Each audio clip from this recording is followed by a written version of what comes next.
नाताळच्या निमित्ताने आपण या निवासी शिबिरामध्ये जमलेलो आहोत आणि संस्कृतीची नव्याने ओळख आपण करून घेतोय. काल रात्री आपण गप्पा मारत बसलो होतो अंगणामध्ये, तेव्हा ह्या 11वीतल्या सुमतीने 2 संस्कृत वचनं मला सांगितली आणि तिने अर्थही मला विचारला.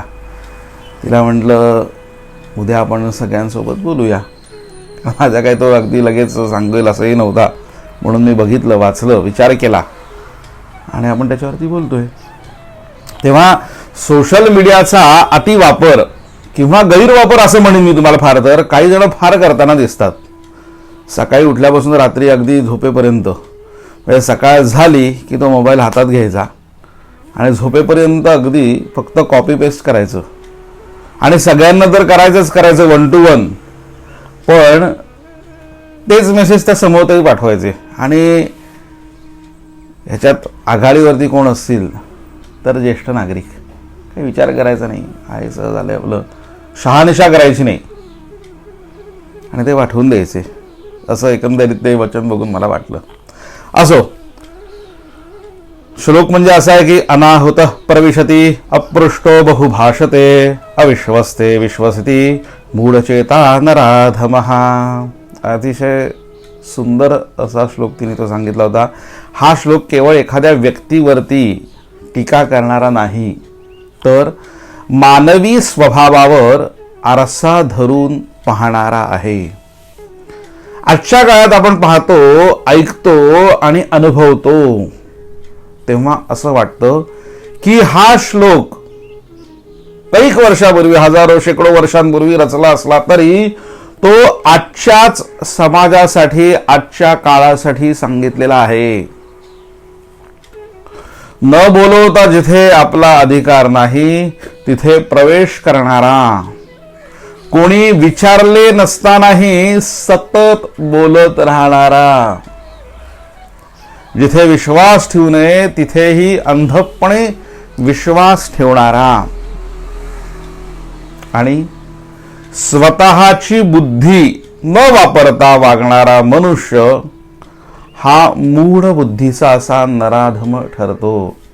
असा या श्लोकाचा सहज अर्थ आहे, असं शास्त्र ठामपणे सांगते. अनाहुत प्रविशती, न बोलवता शिरकाव करणे.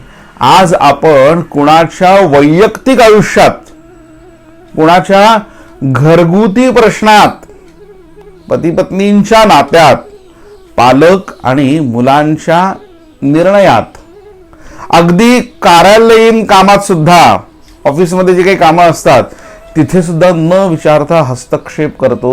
अनेक जणांना ही सवय असते.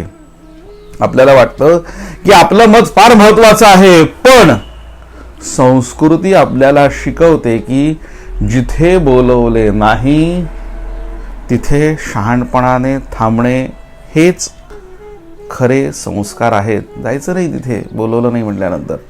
रामायणातील लक्ष्मण रेखा ही केवळ भौतिक रेषा नसून ती मर्यादेची रेषा होती. मर्यादा ओलांडली की संकट येते आणि मर्यादा पाळली की संरक्षण मिळते. आज माणूस हीच रेषा वारंवार ओलांडतो आणि नंतर परिणामांना शास्त्र, समाज किंवा नशिबाला दोष देतो. जे परिणाम होतात त्याच्यामुळे त्या नशिबाला दोष देतो. अपृष्टो बहुभाषते, कोणी विचारले नसतानाही फार बोलणे. आजच्या काळामध्ये सर्वात मोठा आजार म्हणजे बोलण्याची घाई आणि ऐकण्याची असमर्थता. बोलत राहायचं फक्त. समोरचा आपल्याकडे केवळ ऐकणारा कान म्हणून पाहतो, पण आपण त्याला प्रवचन देणारा प्रवचनकार बनतो, व्याख्याकर्ता बनतो, व्याख्याता. आणि आपण आपल्या सल्ल्यांचा अगदी पूर आणतो त्याच्यासमोर. मनुस्मृती सांगते की मितभाषी असणे हा गुण आहे, सद्गुण आहे. ज्याच्याकडे खरे ज्ञान असते तो शब्द कमी वापरतो आणि ज्याच्याकडे अहंकार असतो तो शब्दांचा गोंगाट करतो. मलाही माहित नव्हतं हे या श्लोकामुळे मला अभ्यासाला मिळालं, मौन हे अशक्तपणाचं लक्षण नाही बरं का हो, तर ते आत्मविश्वासाचं लक्षण आहे. हे आज माणूस विसरला आहे. मौनम सर्वार्थ साधनम असं सांगितलेलं आहे. अविश्वस्ते विश्वसिती आपण फोड करून बघतो एकेकाचं. जिथे विश्वास ठेवू नये तिथे विश्वास ठेवणे हा आजच्या काळातील सर्वात मोठा धोकादायक दोष आहे. गोड बोलणारा आपला वाटतो, सोशल मीडियावरती बघितलेलं दिसलेलं खरं वाटतं, आकर्षक चेहरा प्रामाणिक वाटतो आणि चमकदार शब्द सत्य वाटतात. महाभारतामध्ये धृतराष्ट्र जन्माने अंधळे होते बरं का हो, सगळ्यांनाच माहिती आहे. पण त्यांचा खरा अंधपणा होता दुर्योधनावर ठेवलेला अंधविश्वास.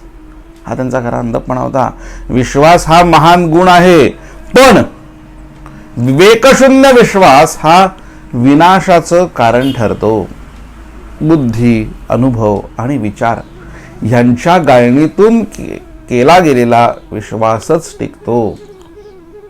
उरलेला फसवणुकीच्या स्वरूपात बनतो. मूढचेता नराधम हा जो स्वतःची बुद्धी वापरत नाही त्याला शास्त्र कठोर शब्दात नराधम असे म्हणतात. कारण ईश्वराने दिलेली बुद्धी वापरणे ही आपली जबाबदारी आहे. जो माणूस चुकांमधून शिकत नाही, जो प्रत्येक वेळी भावनेच्या भरात निर्णय घेतो, जो इतरांच्या सांगण्यावरच जगतो, तो स्वतःचा अधःपात स्वतःच करवून घेतो. यांनी सांगितलं त्यांनी सांगितलं ऐकायचं. म्हणून गीतेत श्रीकृष्ण स्पष्ट सांगतात की स्वतःनेच स्वतःला उन्नत करावे.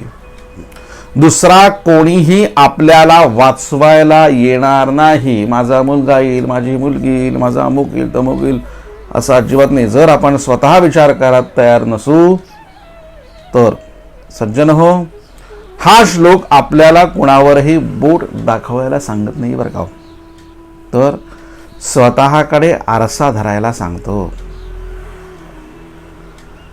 आज आपण जर का स्वतःला विचारलं पाहिजे की मी न बोलवता हस्तक्षेप करतो का, मी न विचारता बोलतो का किंवा बोलते का, मी अयोग्य ठिकाणी विश्वास ठेवतो का, आणि मी माझी बुद्धी वापरतो का. सत्सतिवेक बुद्धी म्हणायचे. या प्रश्नांची प्रामाणिक उत्तरं मिळाली तरच या श्लोकाचा खरा अर्थ आपल्या आयुष्यात उतरतो. संस्कृती ही केवळ देवळात किंवा ग्रंथात, प्रार्थनास्थळी किंवा प्रवचनात नसते. ती आपल्या वागण्यात, आपल्या बोलण्यात आणि मौनात असते. आपला आहार आणि विहार हा सुद्धा सात्विक असावा.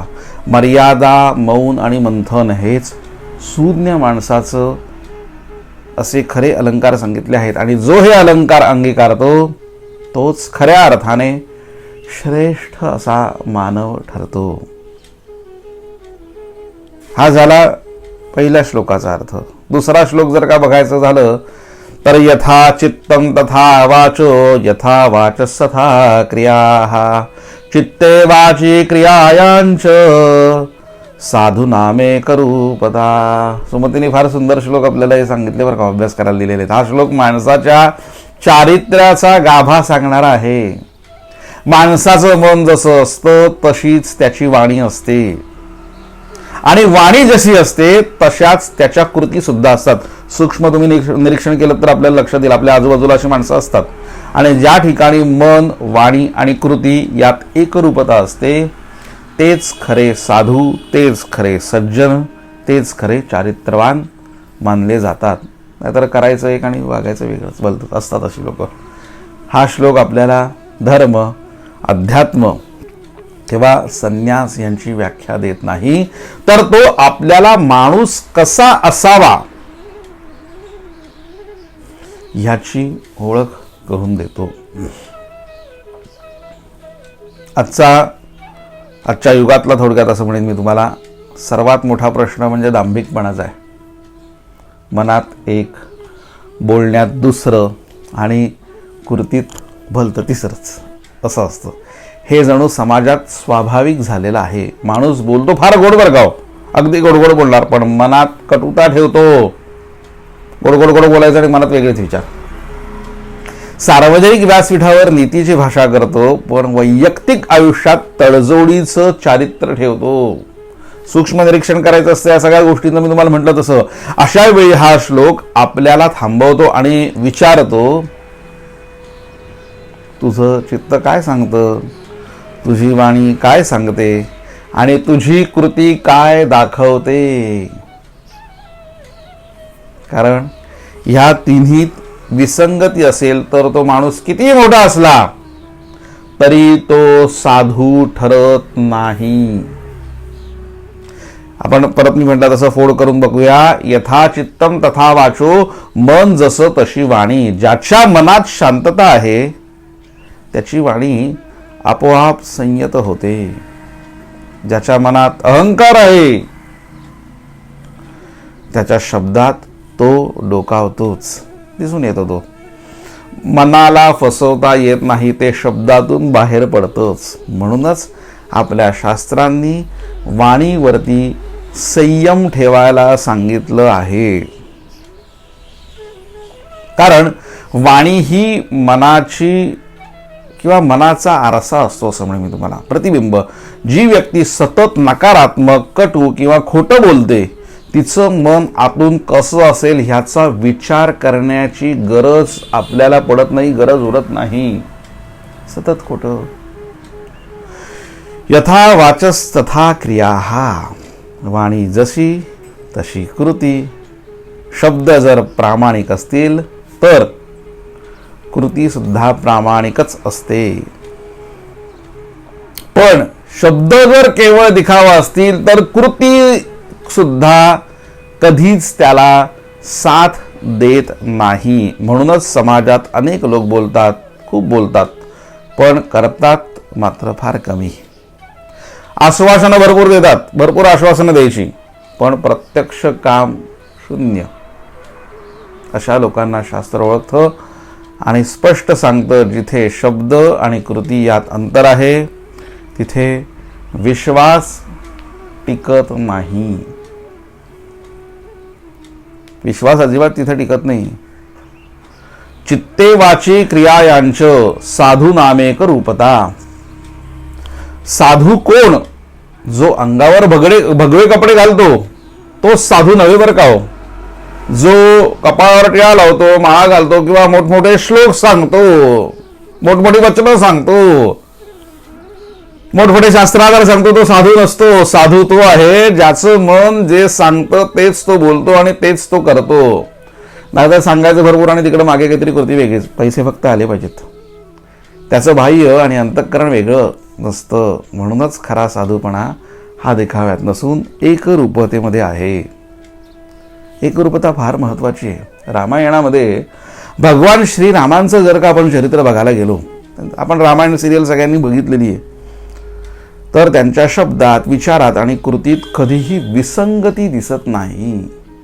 एकवचनी, मर्यादा पुरुषोत्तम. महाभारतामध्ये विदुरांचं बोलणं कठोर वाटतं, पण त्यामागे नेहमी सत्य आणि कल्याणच असतं, कल्याणच दिसून येतं. म्हणूनच इतिहास आणि शास्त्रांनी अशाच व्यक्तींना आदर्श मानलं आहे.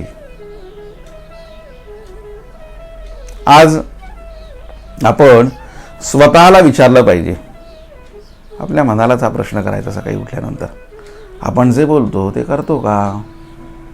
आणि जे करतो ते मनापासून करतो का? की आपण फक्त परिस्थितीनुसार भूमिका बदलतो? आज आपण इथे शिबिराला आलोत, खरोखरच मनापासून आलेलो आहोत का? कारण समाजाला आज जी गरज आहे ती आचरण दाखवणाऱ्यांची. शब्द अनेक येतो, अनेक शब्द ग्रंथ आहेत, अगदी भरपूर आहेत, पण शब्दांना साक्षात उतरवणाऱ्या व्यक्ती फार कमी आहेत. अनेक लोक आजकाल उपाय सुद्धा सांगतात आणि तिकडे पैसे घेत असतात. माहिती सगळ्यांना, इथे आलेले आपले त्यापैकी त्यांना माहिती आहेत कोणते. हा श्लोक आपल्याला एकच साधा पण कठोर संदेश देतो बरं का. मन शुद्ध ठेवा, वाणी संयत ठेवा आणि कृती प्रामाणिक ठेवा ही तिन्ही जिथे एकरूप होतात तिथे माणूस मोठा ठरतो, तिथेच साधूपणा जन्माला येतो आणि तिथेच खरा धर्म प्रकटतो. असे वेगवेगळे श्लोक किंवा वेगवेगळी सुभाषितं आपल्याला अनेक आपल्या पुराणामध्ये ग्रंथामध्ये सापडतात की जे आपल्याला रोजच्या जीवनामध्ये मार्गदर्शक ठरत असतात. सुमतीने सोशल मीडियावरतीच हे श्लोक वाचले. ती म्हटली थोडक्यात अर्थ होता पण मला याचा अर्थ काय म्हणून काल ती बोलता बोलता हे केलं होतं. तिच्यामुळे मी म्हणेन की मी तिचे पहिले आभार मानतो की तिच्यामुळे मला अभ्यासाला मिळालं म्हणून सगळ्यांसमोर आपण बोललो. आता थोड्या वेळात सत्र सुरू होणार आहे आपलं, तत्पूर्वी वेळ होता म्हणून आपण या गोष्टी बोलल्या आणि मग आपण पुढच्या कार्यक्रमाला सुरुवात करू.